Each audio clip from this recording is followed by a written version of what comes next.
వి gold trusted gold buyers తాకట్టులో ఉన్న మీ బంగారాన్ని విడిపించి ఈ రోజు ఉన్న మార్కెట్ ధరకే కొనబడును. ఇప్పుడే కాల్ చేయండి. పరకామణి ఇష్యూపై మరోసారి ఆసక్తికరమైన విషయం బయటపడింది. ఏదైతే ముందు రోజు తీర్మానం చేశారు, ముందు రోజు ఆస్తులు స్వాధీనం చేసుకుంటానని, మరుసటి రోజు ఏదైతే ఆస్తులకు సంబంధించి నేను ఆస్తులు అప్పగిస్తానని ఏదైతే పరకామణి చోరీకి పాల్పడ్డ రవికుమార్ ఒక లెటర్ ఇచ్చాడు. మొత్తం మీద అత్యవసరంగా ఎందుకు పాలక మండలి సమావేశాన్ని ఏర్పాటు చేసి అప్పట్లో ఈ భూములు ఏదైతే అతని ఆస్తులు రాయించుకున్నారు, 14 కోట్ల ఏదైతే ప్రభుత్వ లెక్కల ప్రకారం 14 కోట్ల రూపాయల విలువైన ఆస్తులు టీటీడీకి అవసరం వచ్చాయా అన్న విషయాన్ని టీటీడీ పాలక మండలి సభ్యుడు భానుప్రకాష్ రెడ్డి ప్రశ్నిస్తున్నారు. గత ప్రభుత్వంలో జరిగిన పరకామణి ఇష్యూపై ఇప్పటికీ సిఐడి అధికారులు నిన్న మొత్తం రికార్డులు సీజ్ చేసి ఈరోజు హైకోర్టుకు సమర్పిస్తున్న నేపథ్యంలో మరో కీలక అంశాన్ని భానుప్రకాష్ రెడ్డి బయటికి తీసుకొచ్చారు. ఏదైతే పాలక మండలి అత్యవసర సమావేశం గురించి దీని గురించి మనతో మాట్లాడడానికి ఆయన ఉన్నారు. ఆయన అడిగి మరిన్ని విషయాలు తెలుసుకొని చెప్పండి సార్, అసలు ఈ అత్యవసర సమావేశాలను ఏర్పాటు చేసి ఆస్తులు రాయించుకోవడానికి ఏమంత అవసరం వచ్చింది? అదేవిధంగా చోరీకి పాల్పడ్డ వ్యక్తితో రాజీ కావడం ఎప్పుడైనా జరిగిందా? టీటీడీ చరిత్రలో చోరీ చేయబడిన వ్యక్తితో రాజీ చేయడం ఇదే మొదటిసారి, ఇదే ఆఖరిసారి అవ్వాలని చెప్పి నేను కోరుకుంటున్నాను.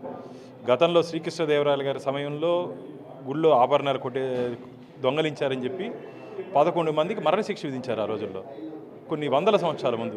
ఈరోజు దొంగ దగ్గర గజ దొంగలు దోచుకున్నారు, దొంగ దగ్గర రవికుమార్ దగ్గర గజ దొంగలు దోచుకున్నారు. అంతేకాకుండా టీటీడీ బోర్డులో 18/6/2024లో జరిగిన టీటీడీ ధర్మకర్తల మండలి సమావేశంలో టీటీడీలో కొన్ని నిబంధనలు ఉన్నాయి. ఎవరన్నా మీరు కావంటే దామోదరన్న ఒక టీటీడీకి ఆస్తి రాసియాలన్నా, భానుప్రకాష్ ఆస్తి రాసియాలన్నా ఒక న్యూస్ పేపర్లో అడ్వర్టైజ్మెంట్ ఇచ్చి అబ్జెక్షన్స్ సజెషన్స్ వచ్చిన తర్వాత మాత్రమే టీటీడీ స్వాధీనం చేసుకోవాలి. ఈ బోర్డు రెజల్యూషన్ ఏం రాశారు తెలుసా మిత్రులారా? ఎండోమెంట్ రూల్ ఉంది, డ్యూలీ కంపల్సరీ అడ్వకేట్. ఈ ఒక్కసారికి మాత్రం దీన్ని అనుమతించండి, మాకు సమయం లేదంట. రవికుమార్ ఇస్తానేందేమో 19/5 స్వామివారికి ఆస్తులు రాయిస్తాను 19/5 చెప్పాడు. బోర్డు మీటింగ్ జరిగింది ఎప్పుడు? 18/6, ఒక నెల సమయం ఉంది. ఎందుకు చెప్పలేదంటే రవికుమార్ మనసు మార్చుకొని ఆ 40 కోట్ల రూపాయల ఆస్తితో పాటు మొత్తం ఆ 100 కోట్లు కూడా వెంకటేశ్వర స్వామికి రాసేస్తాడేమని చెప్పి భయం, ఈ వాటాలు తగ్గిపోతాయని చెప్పి భయం. టీటీడీలో ఉన్నట్టు కొన్ని ఉన్నతాధికారుల దగ్గర నుంచి తాడేపల్లి ప్యాలెస్లో ఉన్నటువంటి కొందరు ఉన్నతాధికారుల వరకు ఈ కోర్టులు ఎక్కడ తగ్గిపోతుందని చెప్పి తొందరగా దీన్ని పరిష్కరించుకోవాలి, పంపకాలు చేసుకోవాలని చెప్పి ఒక తప్పుడు నిర్ణయంలో టీటీడీ చరిత్రలో ఒక బ్లెండర్ మిస్టేక్ ఆ రోజు తీసుకుంటే ఈ బోర్డు రెజల్యూషన్లో జరిగినటువంటి ఈ అంశం బ్లెండర్ మిస్టేక్గా ఉంది. దీని మీద ఖచ్చితంగా రాబోయే బోర్డులో మేము మా లీగల్ ఎక్స్పర్ట్స్తో మాట్లాడి వీరి మీద ఏ విధంగా చర్యలు తీసుకోవచ్చో ఆ విధంగా ముందుకు పోతాం. ఈ అత్యవసర తీర్మానానికి సంబంధించి అప్పట్లో పనిచేసిన అదనపు ఈఓ కానీ ఇటు పాలక మండలి సభ్యుల మీద చర్య తీసుకునే అవకాశం ఉంది ఖచ్చితంగా. అందుకనే మా లీగల్ టీంతో, మా టీటీడీ లీగల్ టీంతో ఖచ్చితంగా తీసుకోవాలి అంటున్నా. ఎందుకు అంత అత్యవసర పరిస్థితి ఏమొచ్చింది? వెంకటేశ్వర స్వామి ఏమైనా అప్పుల్లో ఉన్నాడా? టీటీడీ ఏమైనా అప్పుల్లో ఉందా?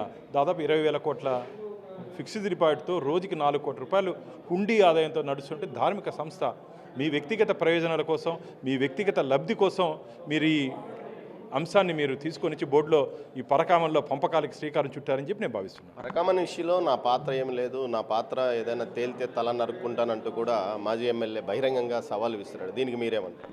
అయ్యా కరుణాకర్ రెడ్డి గారు 18/6/2024లో ఈ పరకామణి అంశంలో తీసుకున్నటువంటి ఈ ఆస్తుల బదలాయింపులో ఎక్స్ అఫీషియో సభ్యుడిగా, తిరుపతి స్థానిక ఎమ్మెల్యేగా మీ సంతకం కూడా ఉందయ్యా.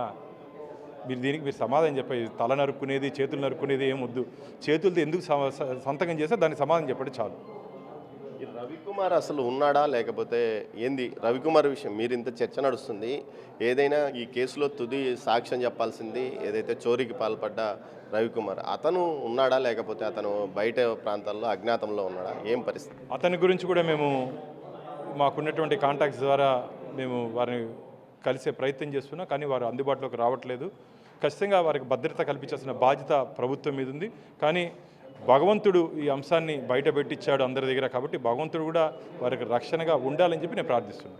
చోరీ చేసిన వ్యక్తితో రాజీపడి అతని ఆస్తులను టీటీడీకి గిఫ్ట్ డీడ్గా రాయించుకోవడానికి ఏకంగా అత్యవసర సమావేశం ధర్మకర్తల మండలి అత్యవసర సమావేశాన్ని ఏర్పాటు చేసిన ఘనత గత పాలకులకే దక్కుతుందని, ఈ విషయంలో ఖచ్చితంగా ఆ పాలకులతో పాటు సహకరించిన అధికారులకు పూర్తి స్థాయిలో శిక్ష పడే విధంగా తాము ముందుకు వెళ్తామని కూడా భానుప్రకాష్ రెడ్డి అంటున్నారు. కెమెరా పర్సన్ పురుషోత్తంతో దామోదర్, తిరుపతి నుంచి.